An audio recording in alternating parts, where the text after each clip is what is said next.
Bienvenue à toi dans ce nouvel épisode de Pluriel Podcast. Aujourd'hui, je suis heureuse de t'accueillir pour te partager mes réflexions sur l'intelligence du corps et sur le rapport que nous, les femmes, on peut avoir avec notre corps. Un rapport d'amour, de haine, de rejet. Cet épisode fait suite à l'épisode 5 où j'abordais le thème de l'intelligence du corps. Et donc ces deux épisodes vont être complémentaires. Si tu es nouveau sur le podcast ou que tu n'as pas écouté ce podcast, je t'invite à aller écouter l'épisode 5. Tu n'es pas obligé de l'écouter avant celui-ci, mais en tout cas, ce sont deux épisodes qui sont complémentaires.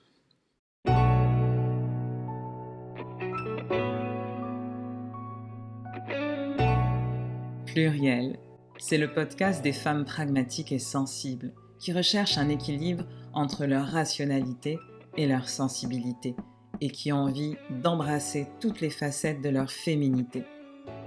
Je suis Edmé Dena, une amoureuse de la liberté, une rationnelle, intuitive, une accompagnatrice holistique. Dans chaque épisode, je vais te partager mon expérience et des outils pour développer ton leadership personnel, afin que tu puisses vivre pleinement une spiritualité incarnée. Alors si tu as envie de libérer la femme puissante, sauvage, libre, qui sommeille en toi, tu es la bonne personne au bon endroit. Assieds-toi confortablement, parce qu'ensemble, on va faire vibrer ton âme.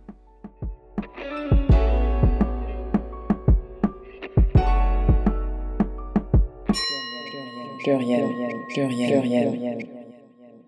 Alors déjà, tu le sais, là, ça fait un petit moment que j'utilise des pratiques somatiques de reconnexion au corps. J'ai été déconnectée de mon corps et de mes émotions pendant très longtemps. Et maintenant, mon corps est aussi mon outil de travail, c'est-à-dire que il amplifie toutes les perceptions, tout ce que je capte de l'invisible. Il me sert aussi à tout simplement identifier si je suis sur le bon chemin, sur la voie du cœur, sur des décisions qui sont alignées avec les aspirations de mon âme. Et dans mon chemin de guérison, d'ailleurs je suis toujours dans ce chemin, le corps a été un outil qui est précieux, mais surtout un allié.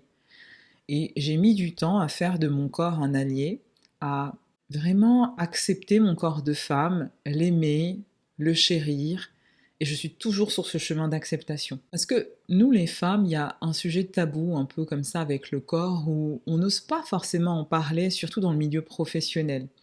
C'est-à-dire que beaucoup de femmes vont avoir des complexes, ces complexes vont les empêcher de vivre pleinement leur vie de femme et même leur vie professionnelle. Et j'avais vu un post de Clotilde Dussolier qui parlait de ça et qui disait que en fait c'est rare de parler de tous les complexes qu'on peut avoir et qui nous bloquent professionnellement. On a tout de suite honte de dire bah, j'ai pas envie de prendre la parole en public parce que je trouve que j'ai des grosses cuisses, parce que j'aime pas mes dents, je veux pas aller à la plage parce que j'ai pas envie de me mettre en maillot de bain, j'ai pas envie de voir mes amis parce qu'ils vont voir que j'ai grossi. Même quand je le dis, ça me fait rire parce que je me dis mais enfin, ça a l'air tellement absurde et pourtant c'est des choses qu'on peut ressentir très profondément et qui vont nous empêcher de jouir pleinement de notre vie de femme et aussi de prendre notre place professionnellement. Et tu l'auras compris, tu te dis, mais attends, ton physique n'a rien à voir avec tes talents professionnels. Oui, mais ça peut te bloquer. Et moi, je l'ai souvent remarqué parce que déjà juste le fait d'avoir une tenue dans laquelle je me sens bien, dans laquelle je me sens féminine, dans laquelle je me sens à l'aise, avec des talons, des robes, etc., tout de suite, ça gonfle ma confiance et j'ai un autre positionnement. Je prends ma place différemment et j'ai remarqué que la manière dont j'étais habillée allait influer sur ça. Alors ça ne devrait pas, mais c'est la réalité et je te le partage parce que c'est vrai que très peu de personnes le partagent. On n'en parle pas beaucoup. Je me rends compte, même lors de consultations, que beaucoup de femmes que j'accompagne m'ont déjà sorti ça. J'ai pas envie de voir mes amis parce que ils vont voir que j'ai grossi, donc je me suis isolée parce que j'ai pas envie qu'ils voient que j'ai pris 15, 20 kilos. J'ai honte de montrer au travail, j'ai honte de prendre la parole dans les réunions parce que j'ai de l'acné et que j'ai bientôt 40 ans et que ça me dévisage, donc j'ai pas du tout envie de me montrer, je me fais toute petite, j'aime pas mes dents, je trouve que mon visage est asymétrique, etc. Juste déjà d'en parler, de le reconnaître, c'est accueillir cette différence, accueillir cette partie de nous qui n'accepte pas notre physique, et ça c'est très important. Parce que ça crée une réelle souffrance psychologique qui peut amener à faire des injections, à avoir recours à la chirurgie. Alors chacun fait ce qu'il veut. L'épisode, il n'est pas là pour vous juger, mais c'est juste prendre conscience que c'est en n'en parlant pas et en faisant ce sujet comme étant un tabou, que ça crée beaucoup de souffrance, ça crée de l'isolement et ça peut nous amener à faire des choses qu'on va regretter. Après, à vous de savoir si vous avez envie de modifier votre corps, si vous avez envie d'avoir recours à des choses comme ça, mais je pense sincèrement que finalement, c'est un mal-être qui est intérieur. Et c'est pas en changeant des circonstances extérieures que ça va résoudre le problème. Et je vous le dis, alors que j'ai aussi ce raisonnement parfois où je me dis, si mon corps n'est pas parfait, si je prends des kilos, si je suis pas comme ça, si je suis pas assez fit, je m'aime moins. Donc j'essaie de faire en sorte de trouver un équilibre, c'est-à-dire en même temps d'être en bonne santé et d'avoir par exemple un physique qui me fait plaisir et qui me correspond, et en même temps me rappeler que je suis un être spirituel et que mon corps physique n'est qu'une toute petite partie de mon être. Donc je pense que c'est important de trouver cet équilibre et de ne pas se fixer soit sur l'un, soit sur l'autre, en oubliant l'un ou l'autre. Et vraiment rester dans cette, on va dire, combinaison de matière et de spiritualité.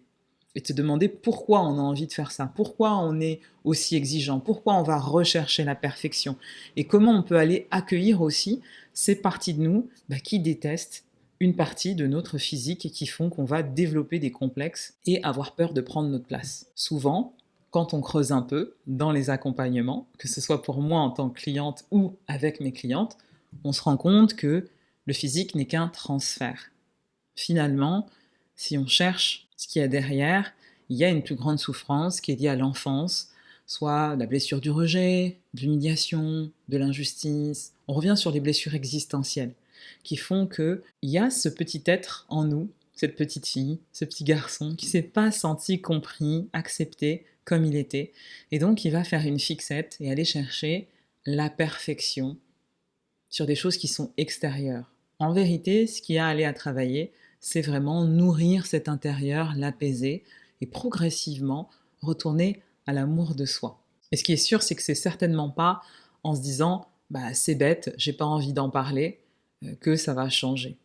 C'est important aussi de démocratiser la parole par rapport à ça, de la libérer et de savoir qu'en plus de ces blessures existentielles, il y a aussi des injonctions que nous envoie la société en tant que femme qui nous invitent à toujours rester plus jeune, dans des canons de beauté qui sont acceptables, etc. Donc ça, c'était vraiment le premier point que j'avais envie d'aborder avec vous et de vous inviter à vous questionner par rapport à ça, savoir si vous en parlez librement avec les gens qui sont autour de vous, et commencer peut-être à initier une réflexion. Il ne s'agit pas vraiment du physique ou de choses extérieures, il s'agit plus de l'intérieur. Donc je vous invite à réfléchir à ça.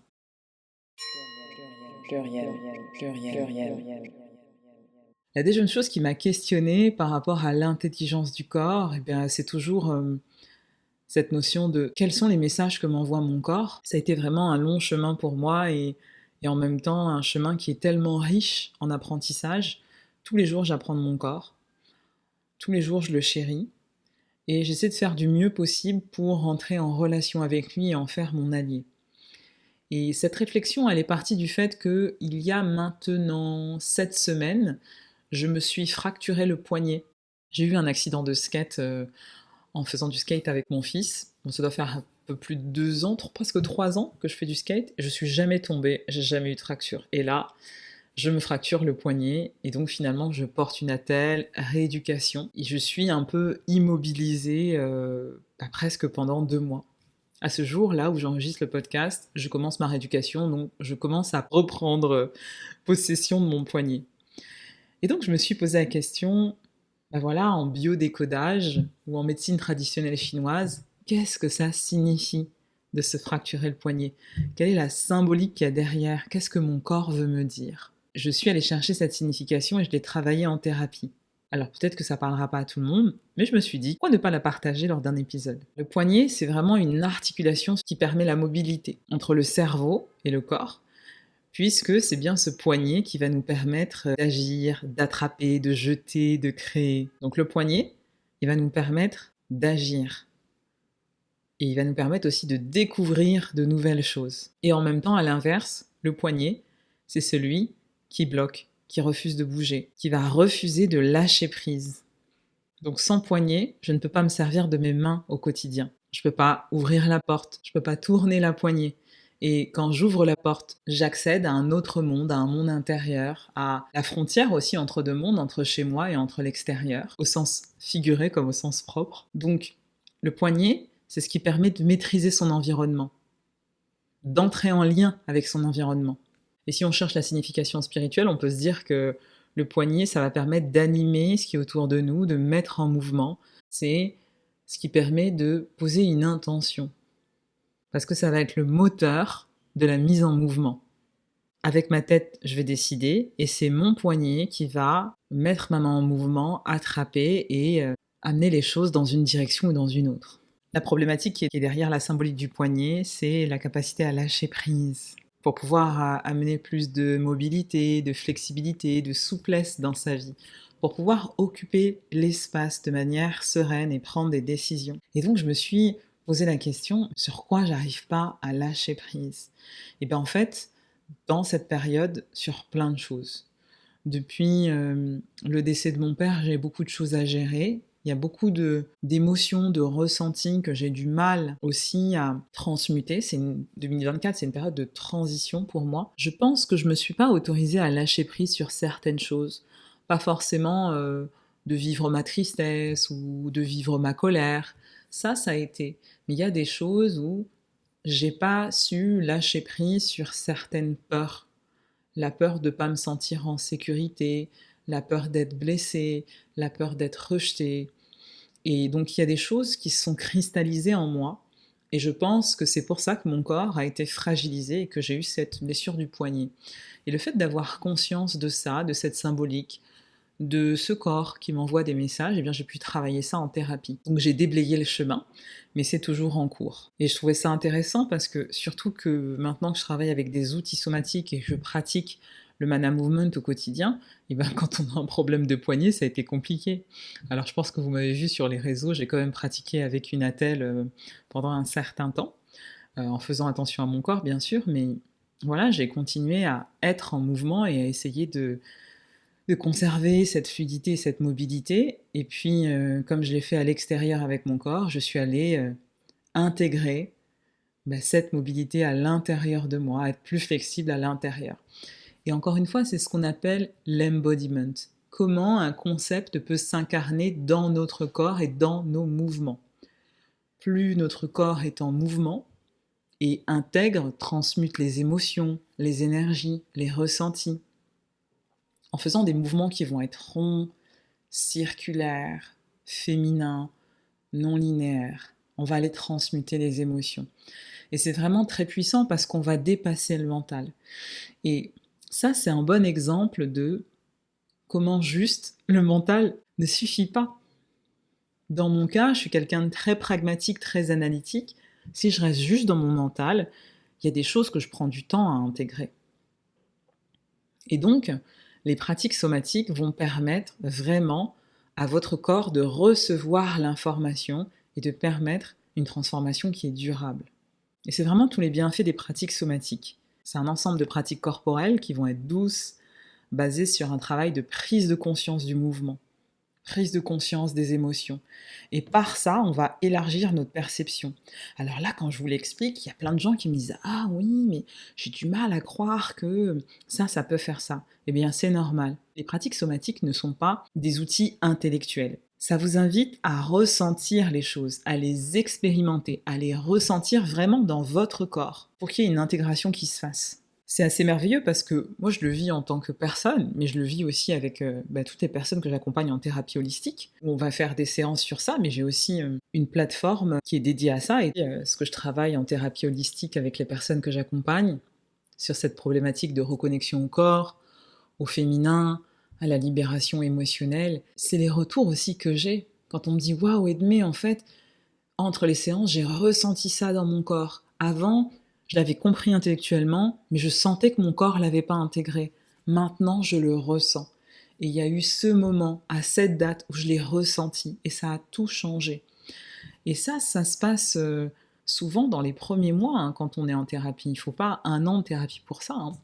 Et c'est assez fabuleux parce que ce sont des pratiques qu'on va faire au quotidien, donc des exercices somatiques, des exercices avec de la respiration ventrale, avec du mouvement libre, avec de la danse, qui vont véritablement permettre une libération émotionnelle et une prise de conscience des informations par votre corps. Et ça change tout. Au-delà de ce que peuvent me dire mes clientes, parce qu'il y a plein de retours qui sont différents, hein, chaque expérience est différente. Il y a des femmes qui me disent, mais vraiment, là, j'ai senti la colère qui sortait de moi alors que j'avais jamais réussi à l'exprimer. J'ai ressenti une gêne, une honte qui est restée dans cet espace et qui n'est pas revenue avec moi. Franchement, moi, quand j'assiste à ça, je suis là, waouh, c'est juste incroyable à quel point le corps peut être un outil qui est encore inexploité.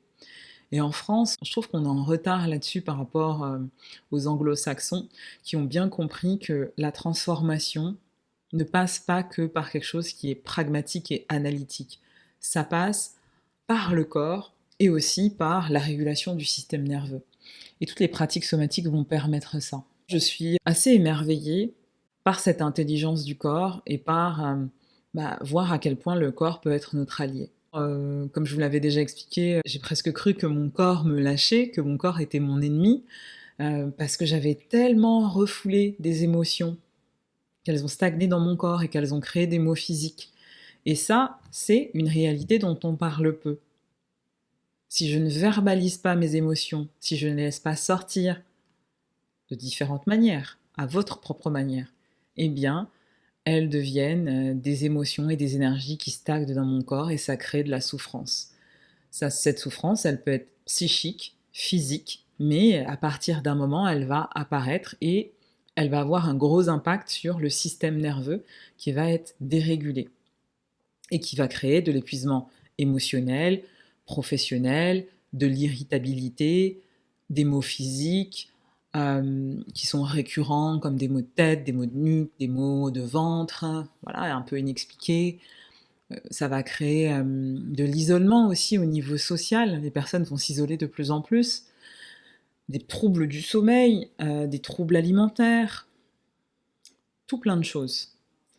Et on va avoir tendance à se dire je vais me tourner vers la médecine allopathique parce que là j'ai de l'acidité dans mon ventre, des maux de tête qui sont récurrents, je sais pas quoi faire, j'ai une tumeur. Et en fait c'est bien plus complexe que ça et c'est bien plus holistique que ça. Bien sûr, les médicaments vont vous soigner, mais il y a d'autres choses à faire en parallèle qui peuvent éviter aux causes de perdurer et de créer d'autres maux physiques. Et donc c'est important aussi de prendre conscience de ça et de ne pas se tourner que vers des choses qui sont extérieures à vous, comme la médecine allopathique ou même des médecines non conventionnelles, on va dire, avec des choses qui sont tout à fait naturelles comme des compléments alimentaires.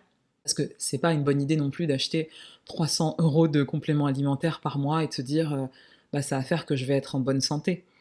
L'idée, c'est vraiment de fonctionner en bonne intelligence avec son corps, aller vers des choses qui sont assez naturelles, assez simples, sans dépenser énormément d'argent et en régulant bien son système nerveux. Déjà, si vous dormez bien, vous mangez bien et vous exprimez vos émotions, je peux vous dire que vous avez fait 80% du travail quand même, hein. Après, vous bougez un peu et là, vous avez une bonne santé garantie.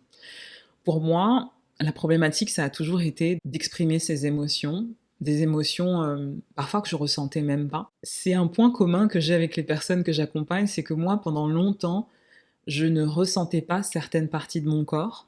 J'ai même certaines parties de mon corps qui se sont figées à certains moments. Figées dans le sens, c'est comme si j'étais anesthésiée à certains moments, comme une sidération. J'en avais pas forcément pris conscience, mais plus j'ai travaillé sur mon corps et plus mon corps était venu me dire quelque chose. Et parfois, ça peut être quelque chose qui nous crispe, qui nous fige, et qui fait que notre corps est comme en crise, une crise d'alerte.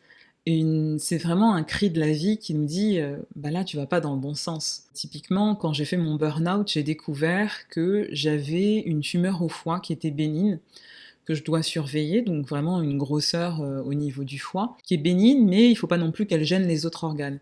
Et si on cherche la symbolique de la tumeur au foie, eh bien c'est la colère, donc une colère non exprimée, qui se transforme en mot physique. Et donc ça a été beau aussi pour moi d'accueillir cette colère, m'autoriser à l'exprimer aujourd'hui, parce que pendant plus de 30 ans, je ne l'ai pas exprimée. Il faut savoir que moi, avec mon profil de personnalité PCM, avant de savoir que j'avais ma tumeur, j'étais plutôt dans une colère qui était très froide. Donc qui n'était pas forcément exprimée, qui était une colère qui était un peu frustrée, vraiment très intérieure, pas quelque chose d'explosif, mais quelque chose de très rigide. Dans les conflits, ça donnait de la confrontation, mais c'était assez sec. C'était pas forcément un ton de voix qui haussait, voilà, quelque chose de très froid, très, très contenu finalement. Ce contenant, ça a été la tumeur que j'ai au foie. Donc c'est un peu cher payé quand même pour une colère qui n'est pas exprimée. Après mon divorce, j'ai changé de phase. Et mon profil PCM me dit que pendant mes séquences de stress maintenant, j'ai une colère qui est explosive. Et c'est complètement vrai. Donc je suis passée d'un état où pendant 30 ans, ma colère a été complètement frustrée et contenue, à un état où maintenant ma colère est explosive. Heureusement que je suis formatrice PCM parce que j'aurais cru que je devenais schizophrène. Parce que c'est un tel changement de comportement sous stress que c'est très déstabilisant, à proprement parler pour soi, et après pour les proches. Et maintenant que des fois je crie, des fois je perds mon calme, je pète un câble, je m'autorise aussi à vivre cette colère parce que je sais que je l'ai contenue pendant 30 ans et que maintenant j'ai plus envie de retenir mes émotions.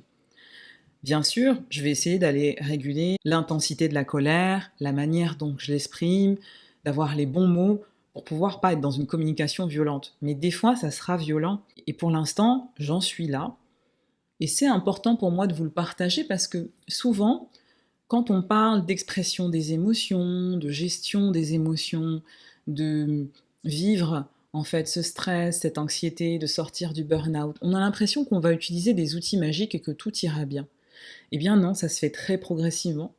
Donc il y a des prises de conscience, on s'observe et petit à petit on ajuste ses comportements. Et pour moi concrètement ça veut dire quoi? Ça veut dire qu'aujourd'hui je suis passée d'une colère frustrée à une colère explosive et en travaillant dessus, eh ben, ça m'évite de m'énerver direct. Par contre, il y a un moment dans la conversation où je vais m'énerver et si l'interlocuteur en face de moi n'est pas dans la communication, ça va péter. Et je l'accepte. Même si je suis thérapeute, que je suis coach, que j'enseigne sur ça, c'est comme ça. Je suis aussi un être humain qui est dans son chemin de guérison. Je pense que quand on a un compagnon, c'est important de ne pas se créer un faux self, de se dire moi je suis la personne, je suis toujours calme, je sais toujours quoi faire, etc. Non, c'est clair que le fait d'être en thérapie, d'avoir travaillé sur moi pendant des années, de continuer à travailler sur moi, ça me donne des clés de perception que les autres interlocuteurs en face de moi n'ont pas. Donc il y a un moment où je peux calmer le jeu, je peux revenir à une communication qui est positive. Dès le départ, je peux voir ce qui se joue derrière la conversation qu'on est en train d'avoir et qui peut se transformer en conflit. Et ça fait toute la différence. Parce que je peux voir les jeux des égos, je peux voir les blessures existentielles. Et donc, ça me donne des outils pour amener quelque chose de positif et désamorcer le conflit. Maintenant, ça ne veut pas dire que je ne me donne pas l'autorisation de vivre ma colère ou toute autre expression. Et donc je m'autorise à ça. Je vais vous dire quelque chose, souvent, moi je pleure quasiment tous les jours. Des fois je pleure de joie, des fois je pleure parce que je suis émue, des fois je vais contempler un arbre dans la rue, je vais sentir une brise en fait sur mon corps, et je sais pas, en regardant les arbres, les fleurs, je vais être émue. Et je vais avoir des larmes qui vont couler. Des fois, en séance, je suis émue par le partage de mon client qui a une révélation, qui a une conscience de quelque chose, ou qui tout simplement me partage quelque chose dans sa vie, et je suis émue.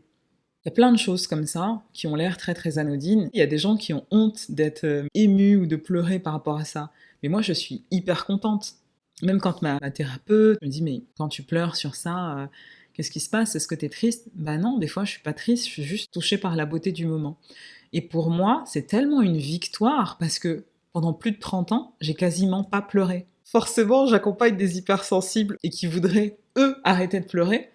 Et moi, j'ai envie de pleurer. Mais je suis comme fière, en fait, d'être connectée à cette partie de mon être parce que ça a été un tel chemin pour moi de pouvoir ressentir ces émotions et de plus être dans un état de sidération où je ressens pas certaines parties de mon corps. Finalement, je trouve ça pas gratifiant, mais il y a quelque chose de beau aujourd'hui à ressentir ça, ces émotions. Pour moi, pleurer, c'est pas du tout, enfin, c'est pas forcément un synonyme de tristesse. Ça peut vraiment être de la joie, de l'amour, de l'émerveillement, de la béatitude, plein de choses. Et c'est là que je vois que je me suis reconnectée à mon corps parce que aujourd'hui, même si je sais pas gérer comme je le voudrais toutes mes émotions, j'accepte qu'elles me traversent. J'accepte aussi des émotions qui peuvent paraître désagréables, comme la colère, vraiment de l'exprimer. J'essaie de grandir en conscience pour pouvoir m'exprimer correctement quand je suis en colère et respecter la personne qui est en face de moi.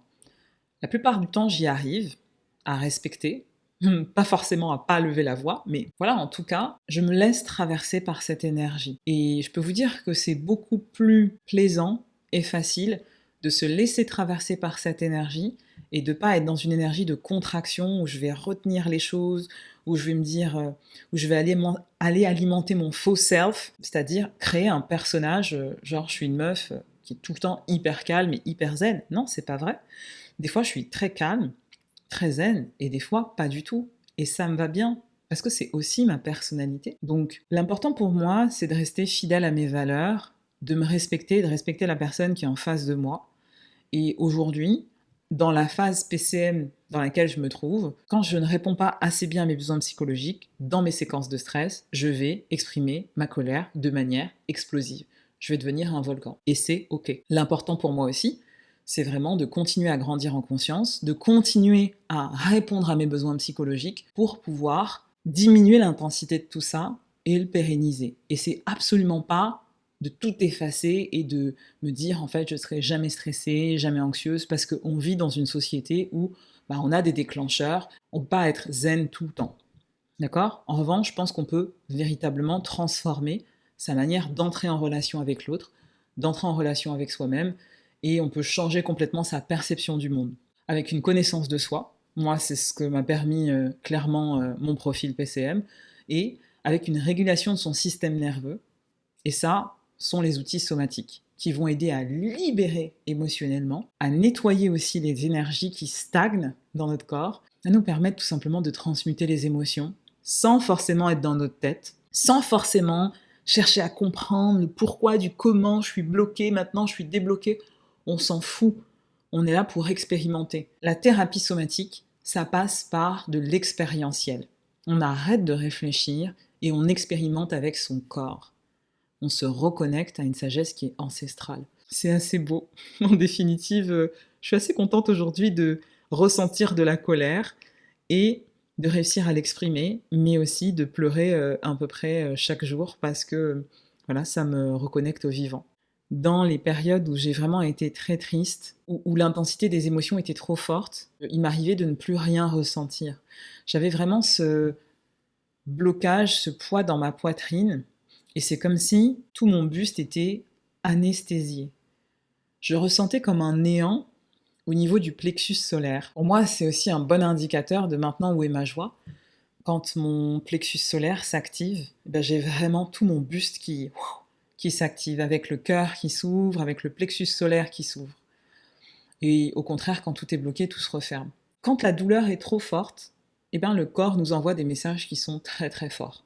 Et c'est pour ça qu'aujourd'hui, je me permets de vous le partager parce que c'est un exemple de comment on peut atteindre des états de sidération et de déconnexion avec des sensations corporelles, avec des émotions, mais parce qu'on n'arrive pas du tout à gérer.